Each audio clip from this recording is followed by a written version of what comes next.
கர்த்தருக்குள் பிரியமானவர்களே, கர்த்தருக்கு ஸ்தோத்திரம். இந்த நாளின் கூட தேவனுடைய வார்த்தை 1 ராஜாக்களின் புஸ்தகம் 17ஆம் அதிகாரம் 8ஆம் வசனம் 9ஆம் வசனத்தை வாசிக்கிறேன்.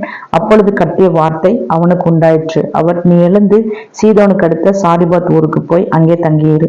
உன்னை பராமரிக்கும்படி அங்கே இருக்கிற ஒரு விதவைக்கு கட்டளையிடுவேன் என்றார். இந்த நாளில் கூட பரிசுத்த தகப்பன் பேசுகிறார். இது எலியா தீர்க்கதரிசிக்கு தேவனுடைய வார்த்தை கடந்து வருகிறது. அவர் சொல்லுகிற வார்த்தை, இதோ நீ சீதோனுக்கு அடுத்த சாரிபாத் என்கிற ஊருக்கு போ, அங்க உன்னை பராமரிக்கும்போது ஒரு விதவையை நான் கட்டளையிடுவேங்கிறாரு. ஏன்னா ஆண்டவர் சொல்லியிருக்கிறார் எலியா தீர்க்கதரிசியின் மூலம் ஆகாப் ராஜாவுக்கு, இதோ 3 வருஷமும் 6 மாதமும் மழையும் பனியும் தேசத்தில் பெய்யாது, மிகுந்த பஞ்சம் உண்டாகும் என்று சொல்லி தேவ வார்த்தையை ஆகாப் ராஜாவுக்கு எலியாவின் மூலமாய் கர்த்தர் பேசினார். அப்பொழுது தேவன் சொல்லுகிறார், இதோ நீ யோர்தானுக்கு நேரா இருக்கிற கேரித்தாற்ற நடையில போய் நீ ஒளித்திரு, உனக்கு ஏற்ற வேளையில் நேரத்துக்கு ஆகாரம் கிடைக்கும் சொல்லி அதிகாலையில் நேரத்தோடு விடிக்கால வேளையில அப்பமும் இறைச்சியும் கொடுக்கிறார். கேரித்தாற்றங்களில் இருக்கிற தண்ணி குடிச்சுக்கிறார். சாயங்கால வேளையில் அதே மாதிரி அப்பமும் இறைச்சியும் காகம் கொண்டு வந்து கொடுக்குறது. சாப்பிட்டு இருக்கும்போது கேரித்தாற்றங்களில் இருக்கிற தண்ணி வற்றி போயிடுச்சு.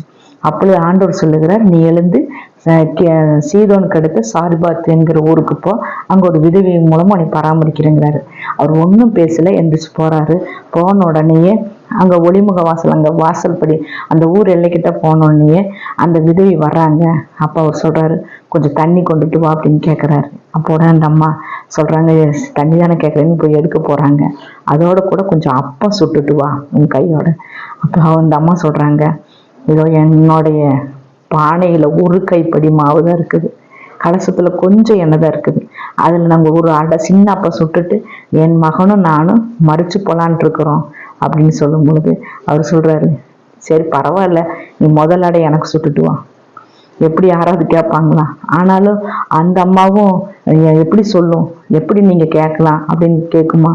அந்த அம்மா உண்மையாய் சொன்னபடியா அவர் சொல்றாரு, நீ உண்மையை சொல்லியிருக்கிற, நீ அதை சொன்னபடியே நீ போய் ஒன்று சுட்டுட்டு வாங்குற. அந்த அம்மா கொண்டு வந்து கொடுக்குறாங்க.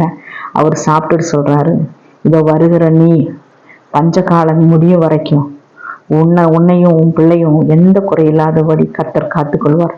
உன் பானையில மாவும் குறையாது, உன் கலசத்துல எண்ணெயும் குறையாது, அந்த அளவுக்கு தேவன் உன்னை ஆசீர்வதிப்பான்னு சொல்லி எலியா தீர்க்கதரிசியின் மூலமாய் தேவ வார்த்தை அந்த அம்மாவுக்கு வருது.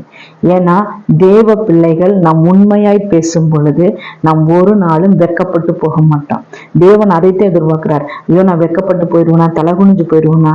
தேவன் சொல்லுகிறார், நீ உண்மையாய் இருந்தால் கர்த்தர் சொல்லுகிறார், நீ ஒரு நாளும் வெட்கப்பட்டு போக மாட்டேன். சாரிபாத் விதவை உண்மையை சொன்னாங்க, கர்த்தர் ஆசீர்வதித்தார். கர்த்தர் கொடுத்த வார்த்தைக்கு நான் நன்றி செலுத்துறேன்.